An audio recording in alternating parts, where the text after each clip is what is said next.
تحریر شاذل سعید۔ دو بہنیں حرام کی بچیاں۔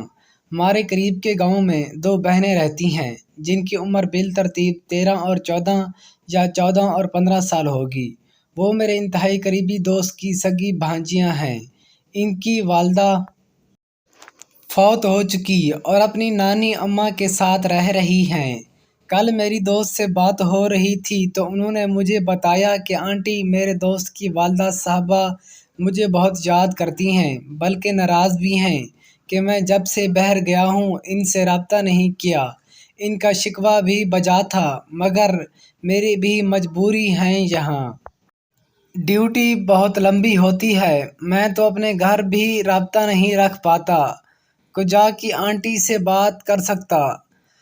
خیر، میں نے دوست سے نمبر لیا اور اسی وقت آنٹی کو کال کی۔ آنٹی مغرب کی نماز پڑھ کر مصلی پر بیٹھی تھی جب ان کو موبائل پکڑایا گیا۔ وہ پہلی تو تھوڑی دیر روٹھی رہیں، پھر میرے معذرت کرنے پر راضی ہو گئیں۔ میں نے ان سے خیر خیریت پوچھی، گھر کے متعلق پوچھا۔ تھوڑی گفتگو کے بعد انہوں نے نوافل ادا کرنے کا بتایا اور موبائل نواسیوں کو پکڑاتے ہوئے کہا کہ کال بند نہ کرنا، آپ اپنی بھانجیوں سے بات کرو، میں نوافل ادا کر کے بات کرتی ہوں۔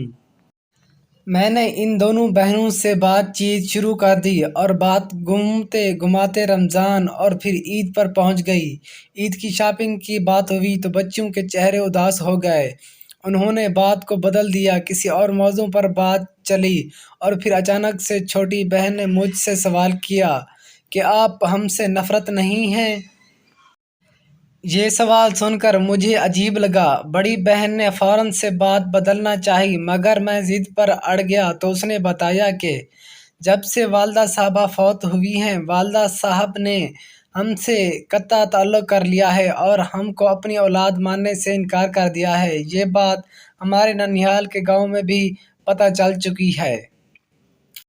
اب اگر کوئی ہم سے رشتہ داری کی خاطر بھی آتا ہے تو گاؤں کے لوگ، خاص کر ہمارے قریبی لوگ، انہیں بتا دیتے ہیں کہ ان کو ان کا باپ بھی اپنی اولاد نہیں مانتا۔ یوں ہمارا رشتہ جڑنے سے پہلے ہی ٹوٹ جاتا ہے۔ چند دن پہلے کی بات ہے کہ میری چھوٹی بہن گاؤں کے ایک گھر میں محفل تھی، وہاں سے فارغ ہو کر آ رہی تھی کہ راستے میں خالی گلی کے اندر امام مسجد صاحب کے بیٹے نے اس سے زبردستی کرنے کی کوشش کی ہے۔ میری بہن نے مزاحمت کی تو اس نے دھمکی دیتے ہوئے کہا کہ اگر میں چاہوں تو تم کو ابھی کے ابھی سنسار کرنے کا حکم دلوا سکتا ہوں۔ اس سے پہلے کہ میری چھوٹی بہن کوئی جواب دیتی، پیچھے سے میری نانی اماں بھی نکل آئیں تو وہ لڑکا میری نانی اماں کو دیکھ کر وہاں سے چلا گیا۔ میری بہن نے ساری بات رو رو کر نانی اماں کو بتائی اور تب سے بہت پریشان رہنے لگی ہے۔ کہتی ہے کہ کسی دن ان لوگ ہم کو مار دیں گے اور ہمارا جنازہ پڑھنے والا بھی کوئی نہیں ہوگا۔ میں نے اور نانی اماں نے اس کو بہت سمجھایا ہے، مگر یہ نارمل نہیں ہوتی، تب سے انہی باتوں میں کھوئی رہتی ہے۔ رات کو عشاء کے بعد مصلی پر کھڑی ہوتی اور کئی بار ہم سحری کے لیے اٹھتے تو یہ مصلی پر ہی ہوتی ہے۔ نانی اماں نے اس کو بہت سمجھایا ہے، وہ اس کی عید کی شاپنگ کے لیے کہیں سے 1500 روپے ایڈوانس بھی لے کر آئی ہیں کہ اس کی مرضی کی چوڑیاں، مہندی وغیرہ دلا سکیں، مگر یہ پھر بھی خوش نہیں ہوئی۔ بڑی بہن کی بات ختم ہوئی تو میں نے بات بدلتے ہوئے بڑی بہن سے پوچھا کہ صرف مہندی اور چوڑیاں ہی کیوں، جوتی کپڑے کیوں نہیں؟ میرا سوال سن کر پہلی بار بڑی بہن بھی رونے لگی اور روتے ہوئے بتایا کہ جب سے والدہ صاحبہ فوت ہوئی ہیں ہم نے نئے کپڑے نہیں خریدے، نہ ہی پہنے ہیں، بس لوگوں کے اترے ہوئے پہن کر گزارا کر لیتے ہیں۔ ہمیں کون سا کہیں جانا ہوتا ہے؟ اور پھر رازدارانہ انداز میں بولی، بہن میری والدہ صاحبہ غلط کردار کی نہیں تھیں، بس ان کی مجبوریاں تھیں، بیٹا کوئی تھا نہیں، شوہر کراچی میں جاب کرتے تھے تو گھر کا سامان خریدنے کی خاطر انہیں نکلنا پڑتا تھا اور ان کا گھر سے نکلنا ان کا جرم تھا۔ گھر سے نکلتے ہی ان پر غیر محرم سے ملاقات کا الزام لگا کر میری والدہ صاحبہ کو جانوروں کی مانند میرے دادیال والے مارتے تھے۔ ایک بار میری والدہ صاحبہ ہمارے لیے عید کے کپڑے لائیں تو میں نے جلدی جلدی چھپا دیے تاکہ کسی کو پتہ نہ چلے کہ میری والدہ صاحبہ بازار گئی تھیں اور یہ مار کھانے سے بچ جائیں۔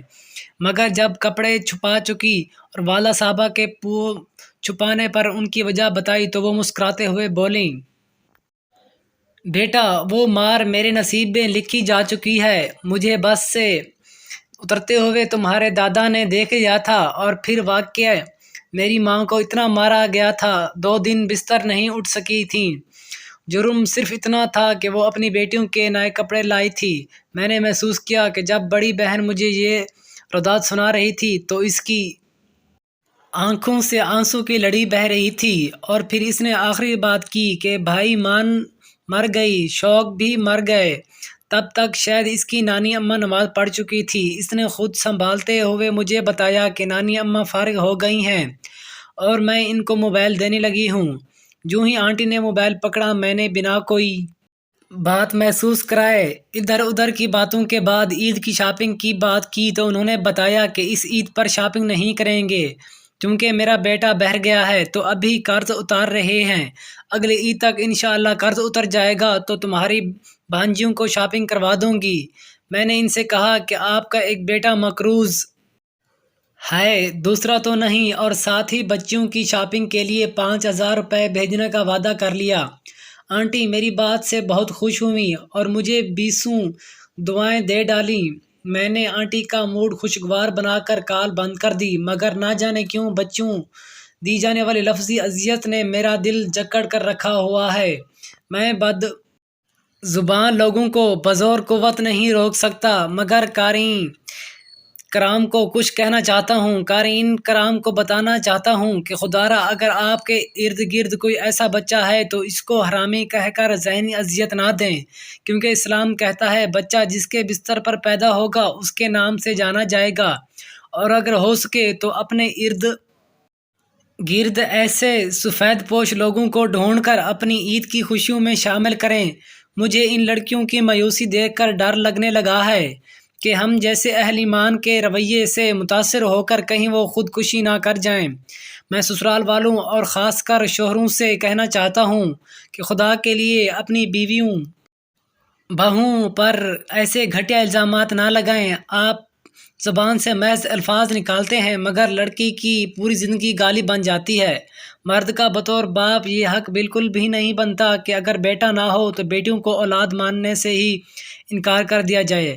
بیٹیوں سے یہ سوچ کر محبت کر لیا کریں کہ بیٹی سے میرے نبی کریم صلی اللہ علیہ وآلہ وسلم کی نسل چل رہی ہے۔ ناظرین اگر آپ کو ہماری ویڈیو اچھی لگی ہو تو ہماری ویڈیو کو لائک اور ہمارے چینل کو سبسکرائب کرنا مت بھولیں۔ شکریہ۔